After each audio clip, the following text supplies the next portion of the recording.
大家好，我是超子，今天给大家分享鸡翅非常好吃的做法，简单家常，酸甜入味。出锅以后，孩子抢着吃，话不多说，接下来开始操作。首先准备新鲜的鸡翅，正面改一次花刀，背面轻轻的划一刀。经过改刀以后，烧的时候更容易入味。全部处理好以后，放入盆中，加入清水浸泡半个小时，泡出血水。这一步可以有效的去除鸡翅的腥味。经过浸泡以后，水就非常脏了，然后把水倒掉，再清洗2遍。洗干净的鸡翅用厨房用纸擦干表面的水分，这样腌制的时候更容易入味，而且煎的时候不粘锅。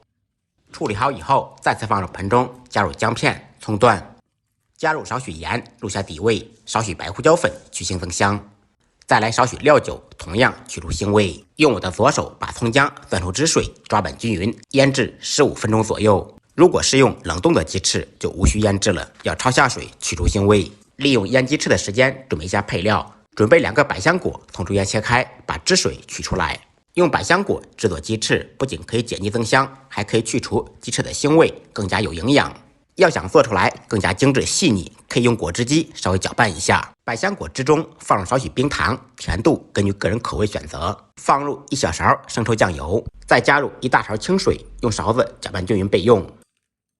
再准备一点小料，少许姜片、葱段，切好以后放入盘中，再来1颗八角、2片香叶。材料全部备好，接下来开始制作。起锅，锅烧空气，烧至冒烟以后，放入少许油，先用油热遍锅的全身。油热以后，放入腌好的鸡翅，在锅中煎制。鸡翅全部放进去以后，先不要着急翻动，等待其定型以后再晃动锅。开中火在锅中煎1分钟左右。煎好一面，趁其不备，翻过来煎另一面，再次开中火煎1分钟左右，把鸡翅煎至4面金黄。煎好以后，放入准备好的小料，简单翻炒扒拉2下。少许料酒沿锅边淋入，去腥增香。再来少许红烧酱油或者熬好的糖色，快速翻炒均匀，使每一个鸡翅都挂上颜色。动作要快，姿势要帅。翻拌均匀以后，倒入调好的百香果汁，开大火把汤汁烧开。烧开以后，改开中小火烧6、7分钟左右。7分钟以后，掀开盖子，满屋飘香。这个时候改开大火再烧2、3分钟，把汤汁烧至粘稠，用筷子把葱姜小料捡出来。